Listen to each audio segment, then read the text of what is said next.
Le département des ressources humaines, c'est un département très large. Et le spécialiste en recrutement ou en acquisition de talent, c'est celui qui s'occupe vraiment de toute la partie recrutement, dotation, entrevue, etc. Donc, en tant que spécialiste en acquisition de talent, mon rôle est vraiment d'être le pont entre l'employeur et l'employé.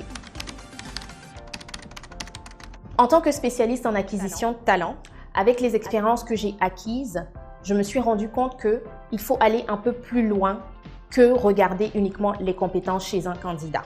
Chez un candidat, c'est important de regarder la personnalité, savoir la motivation en fait du candidat, pourquoi il a appliqué pour ce poste. C'est sur ça que je me focalise le plus pour savoir si un candidat est compétent ou pas.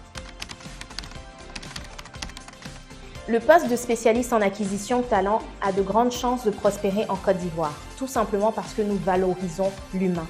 Au-delà de la partie technique, au-delà de savoir les compétences d'un candidat, nous allons un peu plus en profondeur, connaître sa personnalité, comment il va se sentir dans une entreprise et quelles sont les motivations justement pour qu'il puisse travailler dans l'entreprise. L'humain d'abord. Lorsque j'arrive dans une équipe à booster, la première chose que je fais, c'est de pouvoir cerner les personnalités pour connaître un peu leurs besoins et en fonction de leurs besoins, trouver la solution. Mon conseil pour les employeurs serait d'être un modèle pour leurs employés. Habituellement, un boss, ce qu'il fait, c'est qu'il parle beaucoup plus qu'il ne pose des actions concrètes. Donc, je donnerais comme conseil de véritablement poser ces actions concrètes afin que l'employé puisse s'identifier à lui.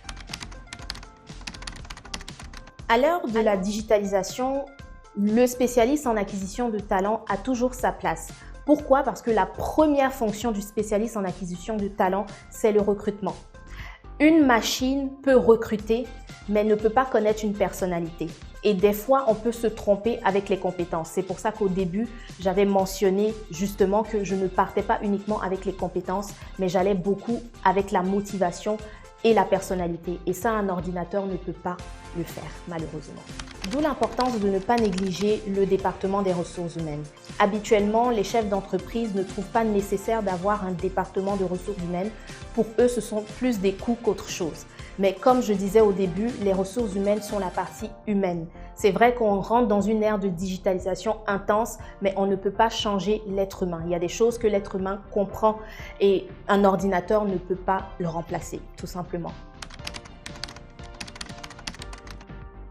Le choix d'un candidat impacte définitivement le profit d'une entreprise pour la simple et bonne raison que c'est l'employé qu'on a chez nous qui nous permet d'avancer dans notre profit, qui nous permet d'avoir un chiffre d'affaires assez conséquent. Un chef d'entreprise pense profit. Les ressources humaines pensent humain, pensent personnel, pensent employé. Et lorsqu'un employé est épanoui dans une entreprise, c'est un employé qui carbure, c'est un employé qui peut donner au-delà de ce qu'il est capable de donner. C'est un employé motivé et c'est ce qui permet justement de pouvoir avoir des profits. Lorsqu'on néglige ses employés, il ne faudrait pas s'attendre à des profits. Pour terminer, je dirais que ça serait une très grosse erreur de mettre à l'écart un spécialiste en acquisition de talent.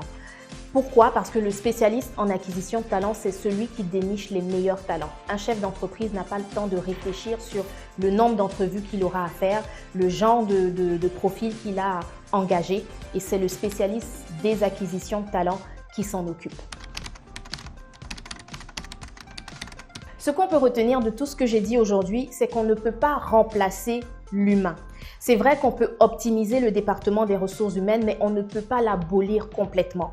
Pourquoi? Parce qu'un ordinateur ne peut pas connaître des personnalités. Un ordinateur peut reconnaître des compétences, mais il ne peut pas cerner la personnalité. Il est important d'investir dans un spécialiste en acquisition de talent. Ça nous fera gagner du temps en tant que chef d'entreprise.